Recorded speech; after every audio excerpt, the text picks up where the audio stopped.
प्यारे युवा साथियों, आप सभी को जय यीशु।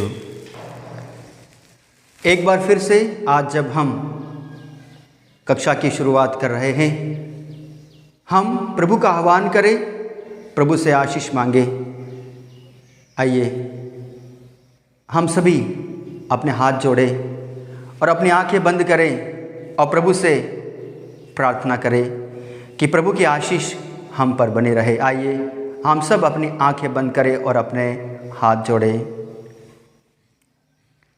हे सर्वशक्तिमान पिता ईश्वर, हम आपको धन्यवाद देते हैं इस समय के लिए, इस घड़ी के लिए।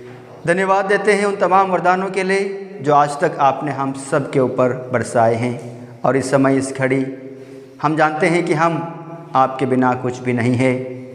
हम जब क्लास की शुरुआत करने जा रहे हैं, प्रभु हम आपसे आशीष मांगते हैं, हम आपसे कृपाएं मांगते हैं। हे प्रभु, पवित्र आत्मा हमारे इन युवा साथियों को प्रदान कीजिए ताकि पवित्र आत्मा की प्रेरणा, पवित्र आत्मा इन्हें मार्गदर्शन प्रदान करे, ताकि आज की इस कक्षा में ये बच्चे अच्छे से सीखे, समझे और उन शिक्षाओं को अपने जीवन में लागू करे, जिससे समाज में बदलाव ला सके और इस प्रकार हमारे समाज को हम खुशहाल बनाते हुए मानव गरिमा को बनाकर रख सकें। प्यारे युवा साथियों, पिछली कक्षा में हमने मानव गरिमा के बारे में सीखा और मुझे पूरा विश्वास है कि आपने मानव गरिमा को बहुत अच्छे से समझा होगा और आज बहुत प्रसन्न लग रहे हैं, क्योंकि आज आप सभी जानते हैं कि हम एक बार फिर से नई कक्षा की शुरुआत करने जा रहे हैं। लेकिन नई कक्षा की शुरुआत करने के पहले हम एक बार फिर से पिछले पाठ का सारांश जानें कि किस प्रकार से मानव गरिमा को हम बना सकते हैं, कि कौन कौन से ऐसे प्रश्न हैं जिनका उत्तर हम स्वयं दे सकते हैं। हमने पिछली कक्षा में देखा कि किस प्रकार से अनेक प्रकार की घटनाएं हमारे समाज को हानि पहुंचाती है, हमारे समाज और विशेषकर मानव गरिमा को ठेस पहुंचाती है। हमने किस प्रकार से देखा कि महिलाओं से छेड़खानी, बेगारी में काम लेना, बंधुआ मजदूर, हिंसा, बलात्कार, यौन उत्पीड़न, जातिवाद, भ्रूण हत्या, आत्महत्या, हत्या और आतंकवाद, ये सब घटनाएं हर दिन हमारे इस देश में, हमारे संसार में घटित हो रही है। और इन सब घटनाओं को हम आए दिन अखबारों में पढ़ते हैं और टीवी में सुनते भी हैं।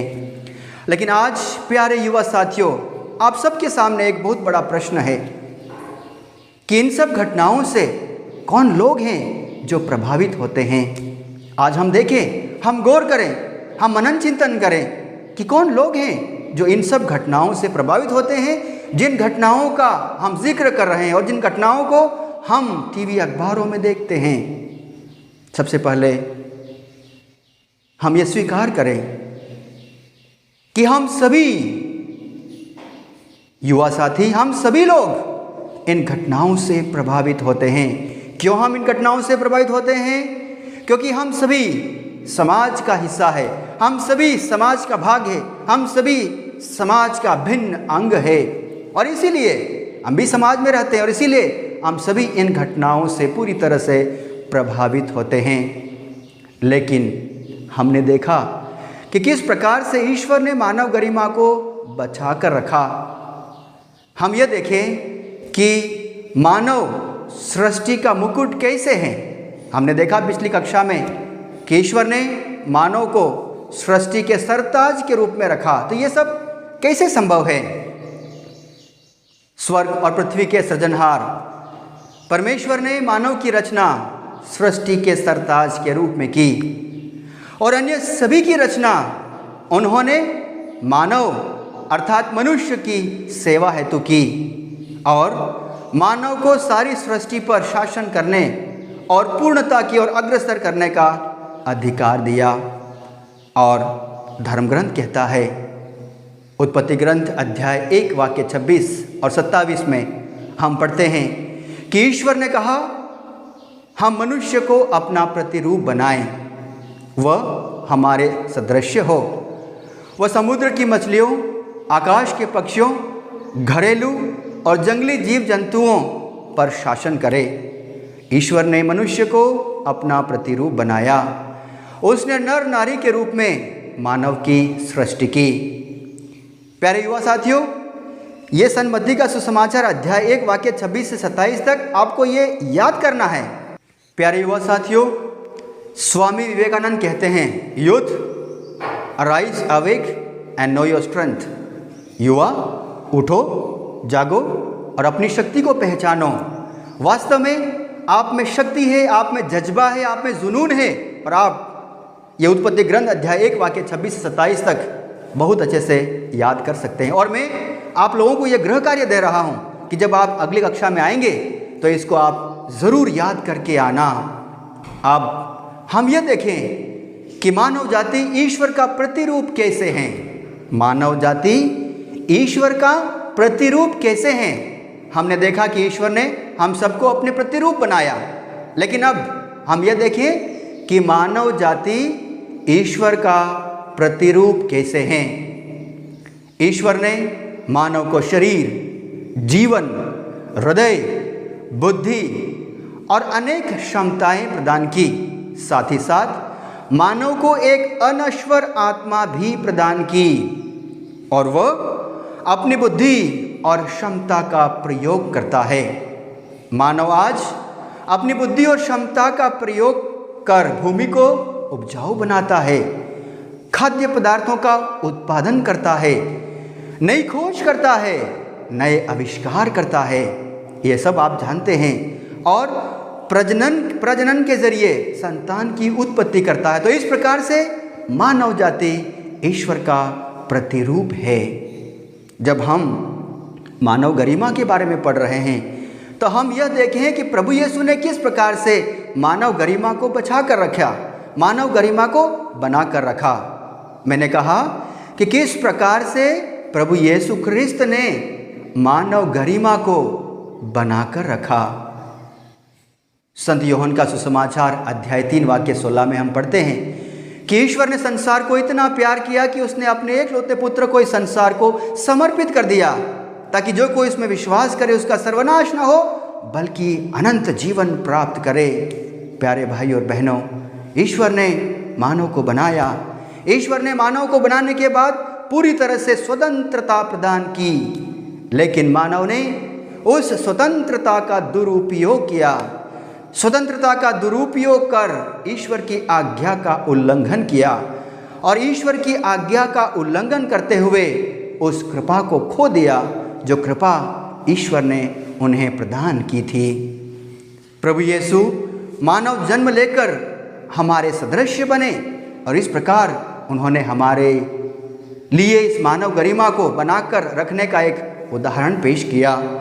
प्रभु यीशु ने हमेशा अपनी शिक्षाओं में मानव गरिमा को प्रमुखता दी और जिन्होंने इसका विरोध किया, प्रभु यीशु ने कड़े शब्दों में उनकी निंदा की। जैसे संत मत्ती के सुसमाचार अध्याय 23 वाक्य 23 से 36 में हम पढ़ते हैं किस प्रकार से प्रभु शास्त्रियों और फरीसियों को धिक्कारते हैं। प्रभु ने अपने सभी कार्यों में मानव गरिमा को उच्च स्थान दिया। हम देखते हैं कि किस प्रकार से उन्होंने समारी स्त्री से पानी मांगा, किस प्रकार से नाकेदार जक्कैयूस के घर पर उन्होंने भोजन किया और किस प्रकार से व्यभिचारी स्त्री को उन्होंने क्षमा प्रदान की। इस प्रकार से मेरे प्यारे युवा साथियों, हमारे पास बाइबल में इस प्रकार के अनेक उदाहरण हैं जहाँ पर हम देख सकते हैं कि किस प्रकार से ईश्वर ने मानव गरिमा को बनाकर रखा, किस प्रकार से प्रभु यीशु ख्रिस्त ने मानव गरिमा को बनाकर रखा। तो जब ईश्वर ने मानव गरिमा को बनाकर रखा तो हम सभी का कर्तव्य बनता है कि हम सभी मानव गरिमा को बनाकर रखें और इसमें हम सभी की जिम्मेवारी बनती है, हम सभी का कर्तव्य बनता है कि हम मानव गरिमा को बनाकर रखें। अब आप लोगों के सामने एक और प्रश्न है कि मानव गरिमा के लिए आप क्या कर सकते हैं, मतलब मैं मानव गरिमा के लिए क्या कर सकता हूँ या क्या कर सकती हूँ। तो ये अब आपकी जिम्मेदारी है और आपको अपने कंधों पर लेना है कि आप अब मानव गरिमा के लिए क्या कर सकते हैं, मतलब मानव गरिमा को बचाए रखने के लिए आप क्या कर सकते हैं। तो बहुत सारी बातें हैं जो आप कर सकते हैं, वो मैं आपको बता रहा हूँ। मानव गरिमा के लिए मैं एक आदर्श जीवन एवं कठिन परिश्रम द्वारा समाज में समानता लाने का प्रयास कर सकता हूँ। क्या कर सकता हूँ? मैं अपने आदर्श जीवन के जरिए और कठिन परिश्रम के जरिए समाज में समानता लाने का प्रयास करूँगा। यह आप लोग ज़रूर कर सकते हैं। और मैं समाज में व्याप्त सभी प्रकार के अत्याचार, भेदभाव, शोषण, घृणा, तिरस्कार, अपमान आदि को मिटाने का प्रयास करूंगा। ये भी आप लोग कर सकते हैं। यदि आप लोग प्रयास करेंगे ज़रूर आप इसमें कामयाब होंगे। आप ये भी कर सकते हैं कि मानव जीवन सर्वश्रेष्ठ दान है और किसी को भी इसे छीनने का अधिकार नहीं है। लेकिन आज आप लोग क्या देख रहे हैं? बहुत सारे लोग कुछ पैसों के लिए किसी की हत्या कर देते हैं। तो आप लोगों को प्रेरित करना है कि कहीं ऐसी घटना घटित न हो और कोई भी इसे नष्ट न करे। बहुत बार क्या होता है कि क्रोध में आकर हम गलत निर्णय ले लेते हैं। तो आपका कर्तव्य है कि क्रोध में आकर कोई भी ऐसा गलत निर्णय हम न लें जिससे मानव गरिमा को हानि पहुँचे। मैं मेरे जीवन में हमेशा ईश्वर को ही प्राथमिकता दूंगा। तो प्यारे युवा साथियों, मैंने आप लोगों को 4-5 ये बिंदु बताए हैं। इन बिंदुओं के ऊपर यदि आप गौर करेंगे, इनको आप पढ़ोगे तो ज़रूर आप अपने जीवन में कामयाब होंगे। न केवल आप कामयाब होंगे लेकिन समाज में हम मानव गरिमा को बनाए रखने के में भी हम लोग बिल्कुल कामयाब हो जाएंगे। तो ये आप लोगों को करना है। आज एक तरह से आप लोगों के लिए ये गृह कार्य आप लोग समझ लो और ये पूरी जिम्मेदारी अपने कंधे के ऊपर आप ले लीजिए। और जब आप पूरी तरह से अपने कंधों के ऊपर इन जिम्मेदारियों को आप लेंगे, मुझे पूरा विश्वास है कि आप ऐसा करेंगे। और जब ऐसा करेंगे तो हम देखेंगे कि समाज में एक अलग प्रकार का बदलाव आएगा। और जिस उद्देश्य से ईश्वर ने समाज मानव की रचना की, उस उद्देश्य को हम पूरा कर सकते हैं। और इसके लिए मैं आपको एक और बात बोल रहा हूँ कि धर्म ग्रंथ के कुछ पाठ आपको दे रहा हूँ। पहला तो है प्रवक्ता ग्रंथ अध्याय 17 वाक्य 3 से 10 आपको पढ़ना है। फिर से बता रहा हूँ, प्रवक्ता ग्रंथ अध्याय 17 वाक्य 3 से 10। सभी ने लिख लिया आप लोगों ने? ज़रूर आप लोगों ने लिखा होगा, मुझे विश्वास है कि आप इसे पढ़ कर आएंगे। और दूसरा है नबी ईसायाह का ग्रंथ अध्याय 43 वाक्य 4 और 5। नबी ईसायाह का ग्रंथ अध्याय 43 वाक्य 4 से 5। तो पहला है प्रवक्ता ग्रंथ अध्याय 17 वाक्य 3 से 10 और दूसरा है नबी ईसायाह का ग्रंथ अध्याय 43 वाक्य 4 से 5। एक और काम आपको मैं दे रहा हूँ और वह है निबंध लिखना। किसके ऊपर हम निबंध लिख सकते हैं? हमने मानव गरिमा के ऊपर पढ़ा, मानव गरिमा के ऊपर हमने मनन चिंतन किया, सब प्रकार की घटनाओं का हमने जिक्र किया। तो आज एक टॉपिक में दे रहा हूँ आपको, आज विश्व में मानव गरिमा। क्या बोला मैंने? आज विश्व में मानव गरिमा, इसके ऊपर आपको निबंध लिखना है। और एक और मैं आपको दे रहा हूँ, मानव गरिमा के विकास हेतु मेरा कर्तव्य। मानव गरिमा के विकास हेतु मेरा कर्तव्य। तो मैं आपको ये 2 निबंध दे रहा हूँ लिखने के लिए। इन 2 बिंदुओं के ऊपर आप निबंध लिख सकते हैं, क्योंकि आप हर दिन देख रहे हैं कि किस किस प्रकार की घटनाएं आपके आसपास, आपके पड़ोस में, आपके समाज में, देश में और पूरे संसार में घटित हो रही है। तो आप तो बहुत सारी बातें इन 2 टॉपिक के ऊपर आप लिख सकते हैं। अब मैं आप लोगों को कुछ कंठस्थ करने के लिए कहता हूँ। द्वितीय वाटिकन महासभा आधुनिक युग में कलीसिया नंबर 12 लिखा है, पवित्र धर्म ग्रंथ कहता है कि मानव की रचना ईश्वर के प्रतिरूप में की गई थी कि वह अपने सृष्टिकर्ता को जानने और प्यार करने में समर्थ हो। उसने उसे पृथ्वी की सारी रचनाओं के ऊपर आसीन किया कि ईश्वर की महिमा गाते हुए वह उन पर शासन करे तथा उनका उपयोग करे। तो ये आपको कंठस्थ करना है।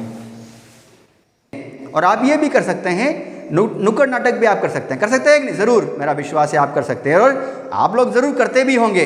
तो बंधुआ मजदूर की मुक्ति के लिए आज हम क्या देखते हैं? आए दिन हम जब जाते हैं, कहीं होटलों में जाते हैं, फैक्ट्रियों में जाते हैं, अनेक प्रकार की जगहों में छोटे छोटे बच्चे जिनको बंधुआ मजदूर बना के रखा है, तो उनकी मुक्ति हेतु आप अपने स्तर पे नुक्कड़ नाटक भी आप कर सकते हैं। और एक और आपको बहुत बड़ा काम दे रहा हूँ। मान लो आपके आसपास या आपकी पल्ली में या आपका कोई पड़ोसी, आपका मित्र जो हीन भावना से ग्रसित है, उसे आप क्या करेंगे? किस प्रकार से आप हीन भावना से उसको उबारेंगे? मैं कहता हूँ, यदि कोई ऐसा आपका मित्र है या कोई ऐसा व्यक्ति है जो हीन भावना से ग्रसित है, आप उसको प्रेरित करें। आपके पल्ली पुरोहित के पास आप उसको लेकर जाना और पल्ली पुरोहित उसका मार्गदर्शन करेगा। और ज़रूर मेरा विश्वास है कि उस व्यक्ति को हीन भावना से हम उभार पाएंगे। तो प्यारे युवा साथियों, आज एक बार फिर से आपने मानव गरिमा के बारे में सुना और हमने अनेक सारे बिंदुओं के ऊपर मानव गरिमा के ऊपर प्रकाश डाला। और आज की क्लास में मैंने आप लोगों को अभ्यास दिया है।